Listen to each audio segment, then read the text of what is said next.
Hi, I'm Tammy Lier. We at Twin Peaks Limited are excited to introduce you to Project Lesotho.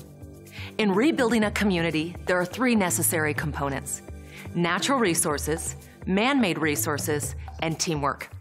The sign of a powerful community is sustainability, and this is why Project Lesotho has won the hearts of many. For a business-minded individual, rebuilding an entire country and investing in such progress lends obvious signs as to why such an endeavor is lucrative. Furthermore, one truly recognizes what Switzerland is to Europe, Lesotho is to Africa, which has obvious benefits. For a government entity, such a project is not only the responsibility of a nation's leadership, but it too is an opportunity to better all aspects of a region, impacting an individual and transcending to groups, businesses, and entire communities. Project Lesotho is a team effort fueled by private entities who are committed to participating in a movement for the betterment of people. In doing so, the goal of Project Lesotho is threefold. Number one, to enhance transportation.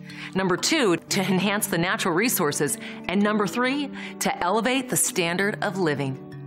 Known as the Kingdom in the Sky, landlocked and contained within the middle of South Africa, Lesotho is incredibly beautiful, has mountainous country, and plentiful in natural resources and sites. The country offers majestic mountain scenery, a proud and traditional community, endless hiking trails, and the unique opportunity to explore remote areas on Lesotho ponies. Lesotho is the only independent state in the world that lies entirely above 1,000 meters or 3,300 feet in elevation. 80% of the country lies over 1,400 meters. Due to its altitude, Lesotho remains cooler throughout the year than other regions at the same latitude. Most of the rainfalls are summer thunderstorms. Masuru and surrounding lowlands often reach 30 degrees Celsius in the summer. Winters can be cold, with the lowlands getting down to -7 degrees Celsius, and the highlands to -18 degrees Celsius at times. Snow is common in the highlands between May and September. The higher peaks can experience snowfalls year-round. The rivers that run across Lesotho are a very big part of its economy, even though very little portions of Lesotho are covered with water. Lesotho's economy is based on exports of water sold to South Africa, manufacturing agriculture, livestock, and to some extent the earnings of laborers employed by South Africa. Lesotho also exports diamonds, wool, mohair, clothing, and footwear. Lesotho is geographically surrounded by South Africa and economically integrated with it as well.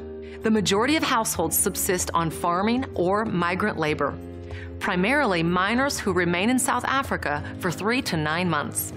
The western lowlands form the main agricultural zone. Almost 50% of the population earns some income through crop cultivation or animal husbandry, with over half the country's income coming from the agricultural sector. Water is Lesotho's only significant natural resource. Lesotho is a member of the Southern African Customs Union, in which tariffs have been eliminated on the trade of goods between other member countries, Botswana, Namibia, South Africa, and Swaziland. Lesotho has received economic aid from a variety of sources, including the United States, the World Bank, Ireland, the United Kingdom, the European Union, and Germany. And we at Twin Peaks are establishing humanitarian and governmental aid to rebuild the infrastructure of Lesotho. Lesotho has long been known as a source of diamonds, mostly from alluvial deposits, and we are seeing a revival of its diamond mining industry. Geological surveys have revealed a limited variety of exploitable mineral resources.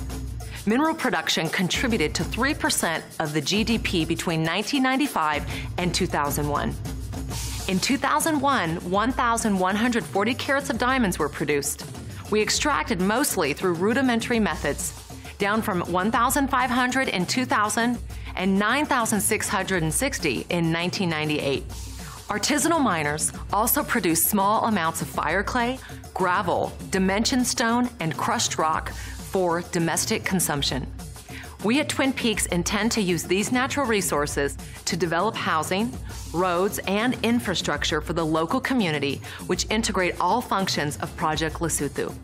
South African Airways, which monopolizes the region and flies regularly between Masheshe International Airport in Lesotho and Johannesburg International Airport in South Africa. We at Twin Peaks have partnered with Magic Mountain Airways to provide a new airline allowing ease and cost-effective means of transportation for the people, as well as medevac services to transport those in need of emergency medical care, which may not be available at this time in Lesotho. We at Twin Peaks are working in conjunction with Magic Mountain Airways and the government to modernize the international airport, which will enable larger jets to land in the country. This will also promote cargo planes as well as commercial planes and private planes. This alliance will allow us to strengthen local businesses and maximize Lesotho's main exports, including ceramics, clothing, inedible crude materials, cut diamonds, footwear, and footwear components, as well as furniture, miscellaneous manufactured goods, and wool.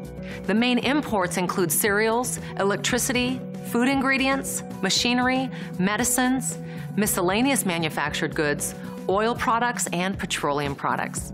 We at Twin Peaks will enable small businesses to take loans at low interest rates to enhance business ventures. We are working in conjunction with the Central Bank of Lesotho to fund specific projects designed for the betterment of the community.